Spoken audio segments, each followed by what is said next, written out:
Madam President, Senator from New York.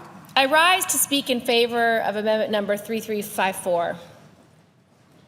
I filed this amendment with my colleague from West Virginia, Senator Capito, who has been a leader in our fight against opioid addiction. The opioid addiction problem in our country is severe.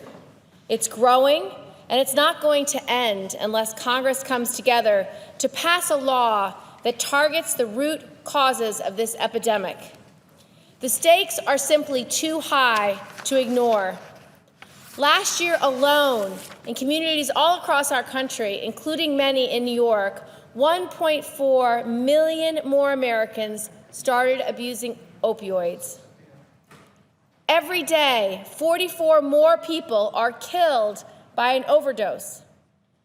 We've seen enough data to know that our opioid addiction problem is spiraling out of control. Opioid addiction is destroying too many lives in our cities, too many families in our rural communities, and too many young men and women in our suburbs. Madam President, I want to tell you the story of one of my constituents. His name is Sean Murdoch. Sean was a really special and gifted young man. He was co-captain of his high school football team and had that rare ability to bring people together and to connect with anyone. Sean didn't care if you were on the football team or if you had a disability. He was always the first one there to help you when you needed it. After high school, Sean loved working with his hands, so he got a good job as a construction worker. One day, Sean broke his arm. Sean's doctor gave him a prescription for oxycodone, a powerful opioid, to mask his pain. But by the time this prescription ran out, Sean was already addicted. And he couldn't shake the addiction, no matter how hard he tried. He started using heroin, tried to quit many times, but the system failed. The system failed him in nearly every step of the way.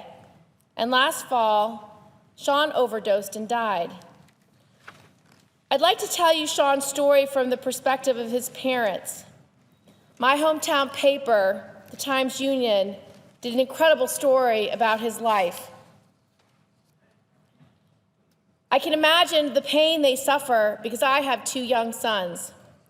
For the Murdochs, they had many questions but very few answers, and they've been lost in a fog of grief since their son's death 2 months ago.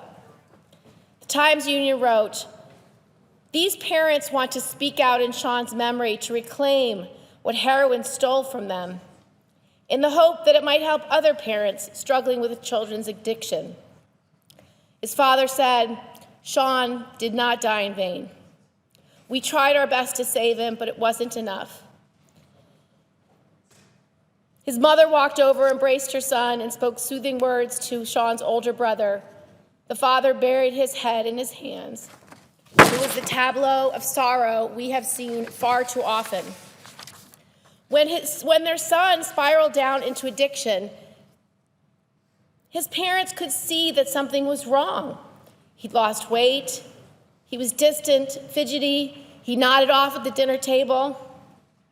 His father found a syringe in the bathroom and confronted him. Sean said to his dad, "Dad, I'm sick, I need help. This is not me.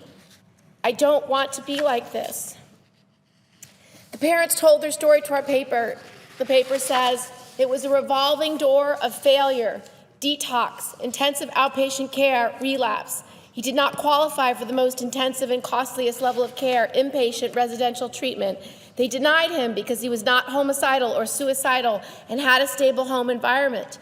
They said, quote, "It was a never-ending battle with insurance companies. They treated him like the scum of the earth." Now imagine being a parent and going through this with your son, into treatment center and treatment center. When Sean finally died, he was in the best care. He was in a treatment center. When he called his mother, he said, "Mom, my steak's ready, I gotta go. I love you very much." And he went into the bathroom when he overdosed. Sean did leave his parents with final solace. Not long before he died, he thanked them for their unconditional love and how they supported him through a long road of misery. He said to them, You did everything right. Now, I don't know how a parent can hear those words and think they did everything right. But I can tell you as a senator that the U.S. Congress is not doing everything right. Too many parents are telling me stories about their children who have died. And for too many patients, they're being prescribed opioids like Percocet and Vicodin and Oxycontin for acute pain.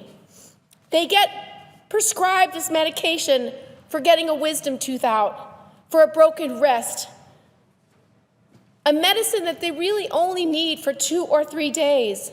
But why, in heaven's name, are they sent home with a dose of 30 oxycodone pills?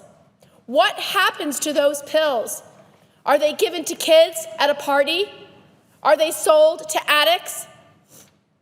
So we know there is a huge issue with how prescriptions are being made, how much medicine is being given patients for this acute care. And right now, there are no guidelines given to doctors. So I have a bill to create that guideline. We need a guideline for the CDC. Our amendment is very simple. It would require the CDC to issue clear guidelines to our medical community for when it's appropriate to prescribe opiates, instead of something non-addictive like extra-strength Tylenol.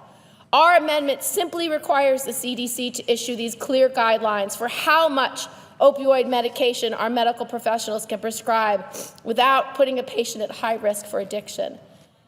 These guidelines are already being done for chronic pain, so they should do them also for acute pain. We need to do something here. As members of Congress, we need to respond to the suffering of so many of our constituents. It is truly an epidemic, and it needs a response. Thank you, Madam President. I yield the floor. And I suggest the absence of a quorum.